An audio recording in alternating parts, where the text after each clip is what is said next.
અમદાવાદ મહાનગરપાલિકાએ ફરી એકવાર કર્યું છે બુદ્ધિનું પ્રદર્શન। પહેલા પોતે 15 વર્ષ પહેલા મકાનો બનાવી લીધા પણ કોઈને આપ્યા નહીં, ફાળવણી પણ કરી નહીં। હવે 15 વર્ષ બાદ આ મકાનોને તોડી પાડવામાં આવશે। અમદાવાદના વટવામાં તૈયાર કરેલા ઈડબ્લ્યુએસ આવાસ વપરાયા વિના જ તોડી પડાશે, જ્યાં 514 મકાનો વાપર્યા વિના જ તોડી પાડવામાં આવનાર છે। જર્જરિત થયેલા તમામ આવાસ વપરાશ થયા વિના જ તોડવામાં આવશે। સ્ટ્રક્ચર સ્ટેબિલિટીનો રિપોર્ટ નેગેટિવ આવતા આ નિર્ણય લેવાયો। સવાલ એ છે કે 15 વર્ષમાં તોડવા પડે તેવા મકાન બનાવનાર કોન્ટ્રાક્ટર સામે પગલાં શા માટે નહીં?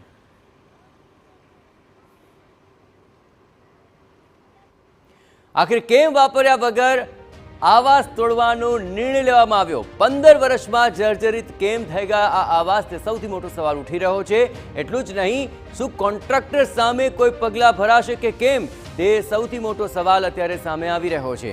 શું આવાસમાં મોટો ભ્રષ્ટાચાર થયો છે, તેને લઈને આરોપ પણ હવે ઉઠી રહ્યા છે। આખરે કેમ વાપર્યા વિના આ આવાસ તોડવાનો નિર્ણય કરવો પડ્યો અને તેમાં કોની મિલીભગત છે, તે તમામ બાબતો હવે ઉઠી રહી છે।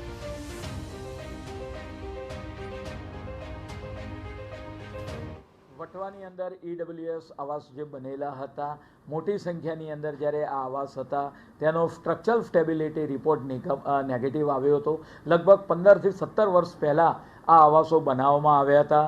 પરિણામે આપણે વાત કરીએ કે ત્યાં આગળ જે સ્ટ્રક્ચરલ સ્ટેબિલિટી રિપોર્ટ નેગેટિવ હોવાને કારણે આ જે તમામ આવાસ છે તેમાં ડિમોલિશનની કામગીરી હાલમાં ચાલુ છે અને આવનાર સમયગાળા દરમિયાન ટોટલી ડિમોલેશ થયા પછી ત્યાં આગળ કયા પ્રકારની કાર્યવાહી કરવામાં આવશે તે નક્કી કરવામાં। અમે અહીં રહીએ સાહેબ, બાજુમાં 4 માળિયામાં ગટર તૂટેલી છે, રસ્તા તૂટેલા છે, દરવાજા તૂટેલા છે, બધી પક્ષીઓ અને જાનવર રહે અંદર, મચ્છર કરડે ને કઈ કામ આમ નથી, રસ્તા વસ્તા બધી તૂટી ગયા છે, મકાનો ખાલી પડ્યા છે, બધી ખાલી પડ્યા છે, કોઈ નહીં રહેતા, બધી બીક લાગે બધીને।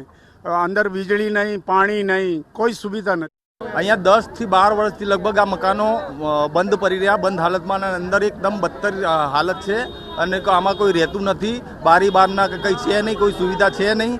હવે વર્ષોથી સાહેબ ગરીબ લોકો ક્યાં રહે? જો આવા મકાનો ગરીબોને મળે નહીં તો પછી એ લોકો રહેવા ક્યાં જાય? અત્યારે ઘણા લોકો એવા છે જેની જોડે ઘર જ નથી।